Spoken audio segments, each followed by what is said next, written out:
Well, good morning, everyone. Thank you so much for joining us. I'm so glad to have you here as always. This is our monthly Juniper Center Thrive Live, where we have conversations for mental health professionals, but really everybody to try to normalize conversations about mental health because we all need to be talking about it right now. We're all experiencing it right now. And if we're not, we know people who are. So these are conversations to help us have tools and resources. We can practice or train for years, as we're going to find out today. Yet many people choke when it comes to those critical moments to perform. Don't we know it? Any of us who give presentations or play sports or whatever the case may be.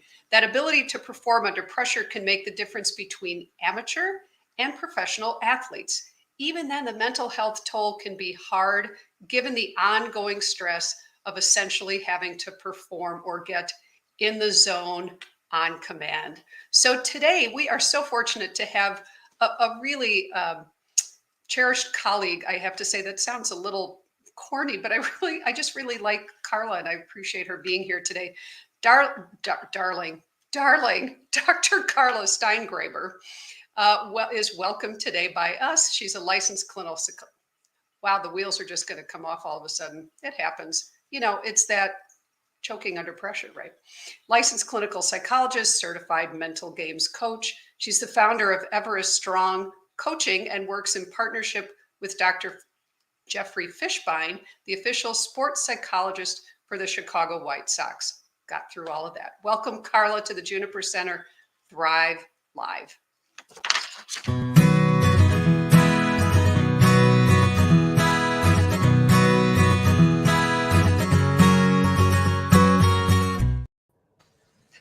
Thank you so much. It was perfect. Oh, thanks. Perfect. I was just doing a live demo so that we could work with what we've got. So anyway, So good morning, everyone. If you are here joining us live, please say a quick hello in the comments section. We'd love to know that you're here. You can also ask a question for Karla or for me, and Karla will be happy to answer. So wonderful. Well, good morning. It is so good to see you. Likewise, and I've never been called darling before, so I feel really honored. I know, certainly not yet by me, but you can coach your husband, I suppose. That's right. Yeah, that was Dr. and Karla, darling. Right. Anyway, but yes, very dear to me. Anyway, so you're doing some very different things now from the last time we connect. Well, I guess you've been doing this for a while. But I'm so curious about what you're doing to help people reach peak performance. Can you just start us there, please? Just let us know what that is and what that's about. Oh, yeah, for sure. And it applies to a wide variety of people, since I definitely get young athletes coming my way. And then I get, of course, performers and adult athletes, et cetera. And so a lot of times people are doing so much to perform well. They've got their coaches, they've got their teams, they've got their individual coaches, they take extra lessons, they're paying attention to their sleep schedules, they might even be paying attention to diet and things like that, depending on how far along in the process they've gotten. So they've really worked on every last little aspect, but there's that mental edge that seems to be the differentiator between the ones who are amateurs and the ones who want to become more professional at it, regardless of what level we're talking about. Okay, wonderful. Yeah, well, and it's people who are needing to perform well at any level and in any profession. But it sounds like you're doing a lot of work with athletes right now. A lot of work with athletes. That's right. Sometimes they're professionals like traders and things like that. Okay. So there's a lot of anxiety in that field, but mostly it's athletes. That's so cool. Okay. Well, so, what you're trying to do ultimately, you're working for people to really find that competitive edge. So can you talk about essentially the mental health pressures? I think we get it. Like, we have kind of a basic concept that in any kind of competition, there's going to be a mental portion to it. So can you talk a little bit about what athletes in particular are facing at that level when they're really trying to get that competitive edge? Yeah, I think something has happened over the decades, even in academia as well as in sports, where the act of winning has become, or getting the A or the perfect grade, has become so much more important than the process. And so people are forgetting that it is the learning or the growth or the challenging yourself that really is perhaps the most rewarding and important, climbing your next peak as opposed to just winning the prize at the end. I mean, we all can buy a medal on Amazon or a trophy, and certainly sometimes the Olympics are bought. The results of the Olympics are bought. So, but what does it mean to actually perform your best and be proud of that, be proud of your process? So there's a lot of pressure on today's young athletes when it comes to scholarships. Already at a young age, they're talking about getting college scholarships, and they don't even really know what they want to do with the rest of their life, much less what they want to do after sports are done for them. Yeah, 100%, Carla. So my older son is 18, and this is his senior year, and he's a shot put thrower, which is, a little different. It's not like a football player, but a shot put thrower. And he has gotten a lot of interest from colleges, and a lot of them are really asking much more about his performance in the sport than they are about his academics. And so it's that dual pressure. But boy, in order to get into a good college right now, you've got to have that competitive edge. So I would imagine for a lot of athletes, especially at that level, the pressure is definitely on. But all of us feel it, right? We all feel that pressure when we're trying to introduce a guest that we like.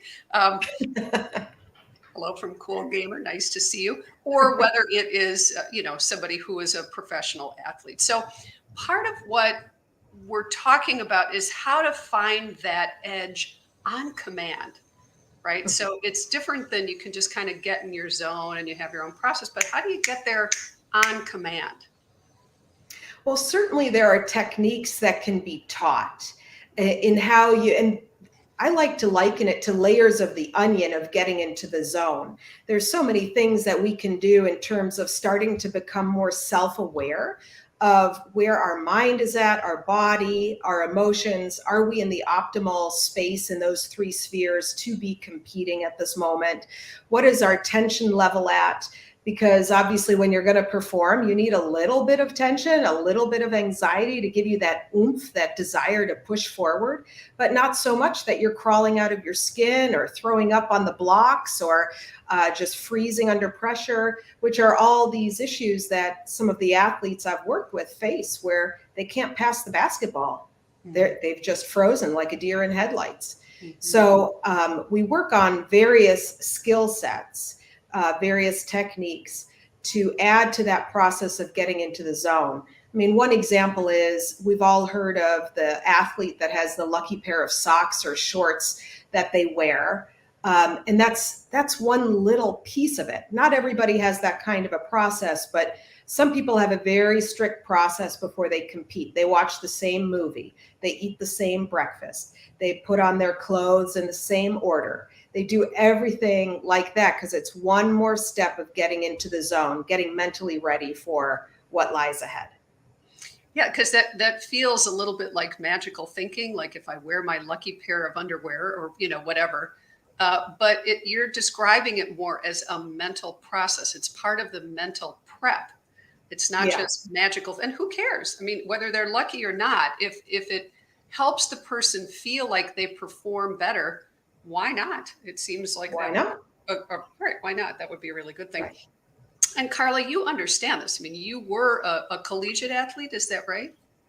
No, not exactly. I definitely have done various sports, whether it's skiing, horseback riding, or running, but I didn't play for schools. Got it. Okay. But you had to work on this for your own self as you were engaging in some of these activities. Oh, for sure. I mean, it's so funny because every race I've ever run, it's either been like the Elvis Fun Run or the Shamrock Shuffle or the Chicago Marathon. I would get so nervous, even though I have no chance of winning, none whatsoever. I'm not even going to finish in the first 2,000 or 10,000 people. There's just no way. And still I would get so nervous. And it's interesting because after all this training, the last marathon I ran, I really was able to think very differently about it. And I just wasn't so nervous, a little bit, because I've got 26.2 miles ahead of me, and that's a long day. But at the same time, I was much more able to enjoy it and get pleasure out of pushing myself and pushing through the pain and all the rest. I would imagine, I mean, you say the last marathon I ran, like, never done the first, I run a couple miles and I'm good. Well, So we'll talk after this. that's fine. So Karla, you said you were less nervous with the last one. And of course you've done it. So you had some experience under your belt. That always helps, right? Knowing, right, is when we're going to take a licensing exam or anything else, having done those practice tests where we have some idea what we're in for is really helpful. But what was different in that last marathon that you ran? You have all these tools now too. What were you using for yourself so that you were less nervous? I mean, part of it was you said, probably don't have to worry about being out front. Okay, that's on the list. But what else were you able to use for yourself? Well, I got much more specific about my personal goals. So the first couple I ran, I don't know that, I mean, the first one, I just had the goal of finishing. But the second one, I think I was just so consumed with how much it was going to hurt, how long the race was going to be. And then the most recent one, I started focusing more on, I wanted to beat my time that I had, my last time. I wanted to make a personal best time. And that meant I was going to really pay attention to my splits, and I was going to stay focused on moving forward regardless. And I really focused on enjoying the crowd, which is always really amazing at marathons. So those kinds of things helped me stay focused on what my goal was. That's great. Was there any little part of it that was saying, I'm running a marathon? And, like just that unto itself is pretty cool. Yeah. I mean, that's another thing, is that our, whatever our achievements are, they don't ever get taken away. Somebody might surpass them, whatever that may be, but that doesn't mean that we didn't achieve that great thing that day. So it kept me going, thinking that, pretty much in a few hours, I'm going to be done with this. And then I'll be able to sit down and have a drink and relax. And, other people, sometimes that's another thing I go through, is that other people are going through something much harder than this thing I opted to do. I chose to do this, so I should enjoy it. Okay. All right. So trying to find something to connect to that is enjoyable is one piece. Having realistic, expectations for yourself, but competing against yourself, not getting so distracted by who's around you and what are they doing, and they threw further or they ran faster or their splits were better. It's more about being focused on what's happening in you. Yeah. Absolutely. And I work on that with my athletes very often when they go into a competition. And sometimes they go into matches or competitions that are not actually meaningful for the overall goal. Like depending on what sport you're in, they're collecting points for some kind of a national average. And the next competition they're going to actually doesn't add to those points. But they're just as nervous for this competition as any other. Their coaches are telling them, no, use this as practice. And they have a very hard time. They keep focusing on winning. And then, I might work with them on, look, what are your goals for this competition, this match, that no matter what the end result is, you're walking away a winner. And for some of them, especially the perfectionistic ones, we have to encourage that they collect a few penalties because they're playing too safe. And they've got to learn how to harness their aggression appropriately instead of self-directing it afterwards or during the game with this negative self-talk, as you're familiar with, and instead directing it more outward. Get those penalties, be more aggressive, fight harder. For some people, they feel tired and winded. And so we work on them using mantras like, Energy is replaceable. This match is 4 minutes. In 4 minutes, this pain and suffering is over. So fight hard for these 4 minutes. Or maybe their personal goal is using a technique they've been working on, just being more on the offensive instead of defensive, etc. So we make these very personal goals for them to achieve.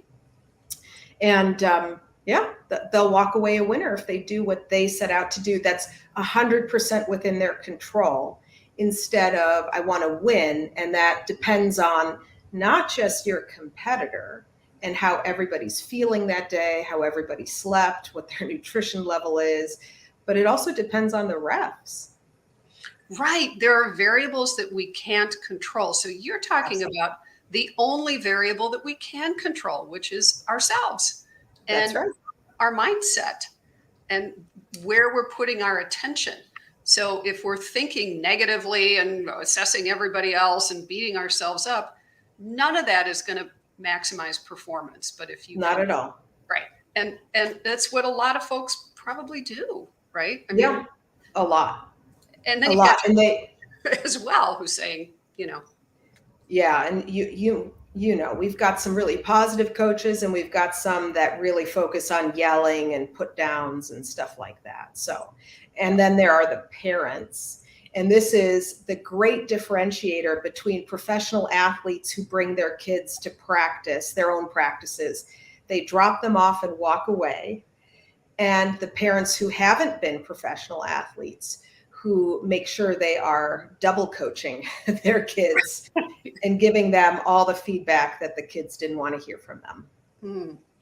Right. Oh, that's a really good point. So folks, step away. If you're a parent, step away. Drop your kids, let the people who are the coaches do the coaching. You're not really helping anyone if you're there and they're hearing your voice and their voice and the coach's voice. So that's a good suggestion. Right. A parent's role is to be supportive and mentoring instead of constantly corrective at a certain point, especially in a different field like that. Yeah, right. Exactly. So, Karla, if we are a parent, one thing we can do, because some folks who watch this show are just parents who are looking for how to best help their kids. So one thing you're saying is step away. And stepping away can be go sit down. It doesn't mean you have to leave necessarily, because we may want to watch, but keeping in mind that has an impact too. Our child knows we're like, Right. So how would you advise parents who have kids who are really trying to be competitive? What can parents best do? We've established don't sit there and yell at them. What else can they be doing? Well, certainly the positive feedback is what they really crave. That is pointing out to them, even if they're not performing well, that you see how hard they're working, you see how hard they're training, that they need to be patient with themselves, that learning is not just a straight line. There are these bumps in the road where our brain is reassessing things and learning new things. So really pointing out the good things or how well they're working with their coach, and just asking sometimes your child what they need from you. What a great idea. And how often as parents do we forget that, right? How can I be helpful? My son at times has said, Mom, can you just go outside? And I'm not doing anything. I'm just sitting. I am mute, cheering. It's like, just go outside, Mom, because it's an extra thing in his head. And at that point, I need to get up and walk out. I'm not going to scale the side of the building. I just need to walk out. So asking our kids. Yeah. Kids feel so judged. It's interesting, even by their parents, and the parents have no clue. So often I hear this from young athletes, how judged they feel by their parents. And if I say, well, have you ever mentioned it to them? They're like, oh no, I could never tell them. And I mean, here we have a dilemma. And certainly I would say to parents, your kid feels judged by you. Just know that, and find a way to dispel that if that's not what you're intending. Right, exactly. Because it might be that the kid just wants to please you. Oh, all the time. Which I think was, of course I want to not judge my son, but it doesn't matter what I think I'm doing. I don't say negative things to him, but he cares what I think. as a Mhm. for instance. So that would be an example of, you just got to trust the kid that if they say that, Yeah. don't second guess or argue or defend yourself. I don't say anything negative, just it might be a time, especially during a competition, to just listen to what they say. They've got a lot in their heads and on their A minds. lot. On Yeah, top of all the schoolwork and social pressures, it's just one more layer. right, for sure. Yeah. So that's kind of, the high school, maybe college age athletes. For younger kids, is there anything in particular parents would need to be thinking about when working with even younger kids? Well, somewhere around age 13, there's a huge drop off of participation in sports, primarily because all the fun has been sucked out of it for them. Right? Can you say that again? Right. All the Yeah, fun. Yes. all the fun. And what a shame, because until they're professionals, it is not their job to do this thing. And isn't it a shame when our jobs are just work and never play? All the research shows that if we don't get in the zone in our typical work day, which might just be having a friendly conversation with a colleague in the hallway, that we get to work on a project we're really enjoying. There are these small things that help us get in the zone. Even some people get in the zone while doing the dishes just because it's a free time to be productive, but also let their minds go and not have to focus on anybody or anything else. But when we take that all away, which is what we do when we make kids way too self conscious, it's not fun anymore. And so it's so important already from a young age that we put some emphasis and effort on that, you know, you ought to be doing this because it's fun. I hope you have fun out there. I know it's competitive and competition can be fun. I use the example all the time. If we took you, 10-year-old or 15-year-old, and had you play against 3-year-olds, you're going to win every single time. Is that going to be fun? And they all say no, that would be boring. And that's right, it would be boring because there's no competition. But every competition means you have the chance to lose just as much as you have the chance to win. And that's what's important also for parents to communicate to their children is that winning isn't everything. It's about you enjoying this process of learning, just like at school. Enjoy the process of learning.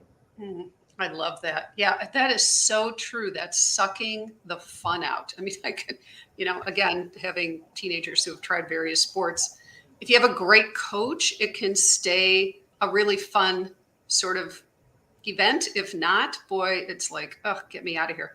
Eileen says, how amazing would it be if schools brought this in for the student athletes and coaches of all levels, not just college? Yeah, 100%. And Eileen, I think you were a collegiate athlete as well. So, talk about this fun being sucked out by the time you get to college athletics. So that's great. So for parents of younger kids, make sure they're having fun. And if they're on a team that really isn't fun for them, maybe find another one, right? There's Yeah. lots, right? Thank goodness we live in a large metropolitan area here in the Chicago area. Not everyone has that as a possibility, but if you do, it's certainly worth considering. So Yeah. that's younger kids. And then that's, high school, college age. But you also work with elite athletes as well. And obviously, your partner is working, your business coach partner is working with the White Sox. So those are That's right. professional athletes, right? That's right. So So there's not that much fun left. there's not that much fun left. But right, yeah, right. Well, there's fun for us because we get to watch them. We But get to watch. right. So, but I bet there are some pieces of what you're doing that are very similar. And then there are pieces Oh, yeah. that are completely different because this is their career. Um, the stakes are higher for them in some ways. So, what would you say is the mindset that you're trying to engender in those folks? So their parents are not involved anymore. Now it's all on you, right? You're a pro, you've chosen this. What are the number one or two pieces of the mindset you're trying to engender? For the elite athlete, the biggest difference between them and the collegiate, and for sure anybody below collegiate, is that they have for so long sacrificed everything for this. They have given up fun and parties and friends and social stuff that the others haven't. They have a mindset and a discipline that is just remarkable, and it gets underestimated. And so, of course, things are really tense and tough in their lives, and they are on for collegiate too, but they're in the public eye, getting measured all the time. And things are being written about them, even negative commentary, and especially for some of these young professional athletes. As you can imagine, with the NBA, you've got some 19-year-olds, 20-year-olds. They haven't really been in the world, and they haven't been often sufficiently mentored how to deal with the media, how to deal with all the social pressure. And with the internet, people can say horrible things. And the way they get accosted, they never really know, is somebody wanting to be my friend or date me because I'm on TV or because they actually like me. So there's this constant self-doubt, constant public measurement. So learning how to tune some of that out, or to get the kind of mentorship they can really trust to guide them with financial choices, investing for their future, because tomorrow you can have your career-ending injury. And then what? What's your plan B? Otherwise, without a plan B, you feel really unanchored, lost at sea, and it's really easy to sink into a depression. Yeah, those are all such good points. Just the day-to-day pressure and so much that is out of their control, right? They want to play, they want to have fun, they want to, make some money, live the lifestyle. That's kind of why they got into it. And they have to love the sport by and large, right? To commit Yeah. that kind of time and energy. It is their life and livelihood. So, yeah, so for them to make sure that they have a plan B, but kind of to your point, how do they keep the fun? I mean, not to like reduce it to, like it would be for a 10-year-old, but still keeping this to be something that is fun and enjoyable in their lives, in addition to being very serious and needing to have their plan B. Yeah, that Right. makes sense. Right. So, Karla, all great information, especially as a parent of an athlete. It's fun to hear and good to hear. And I just like you, as I called you darling in the beginning of the show. So, um, so you have written a book as well. Can you tell us a bit about that? And then how can people best get a hold of you if they want more information or to work with you? Well, the book is entitled What's Your Everest? How to Succeed at Sports, Career, and Life While Enjoying the Ascent, which that's my biggest focus very often, is how do we enjoy what we're doing when we have to do it. One of my favorite quotes is by Julius Erving, who said, being a professional is doing the things we love to do, even on the days we don't feel like doing them. And that's part of this process. So it's not yet in print. It's just going through the final edits, and then hopefully soon it will be available. In terms of getting in touch with me, certainly you can call me or email me. My information, I don't know if it will be posted or not, but I'm easy to find on the internet too. Yeah, we have info at evereststrongcoaching.com. That's right. Dr. Karla Steingraber, who also, folks, happens to be a very wonderful and compassionate human. So we've worked on some boards together. And so I've had the opportunity to get to know this very generous side of Dr. Steingraber. So anyway, Karla, so good to have you here. I really appreciate your time and your insights. I love how you have pivoted your career to help this grouping of people. What a great skill set. And I love the idea that you are about trying to keep the enjoyment in these sports. So wonderful, wonderful. Thank you very much. Thank all of you for joining us today. If you were able to be here with us live, if you weren't and you're watching it after the fact, we're always happy to have you here as well. We do these the first Friday of every month. So we will look forward to having you with us next time. Be well. Thanks again, Margot.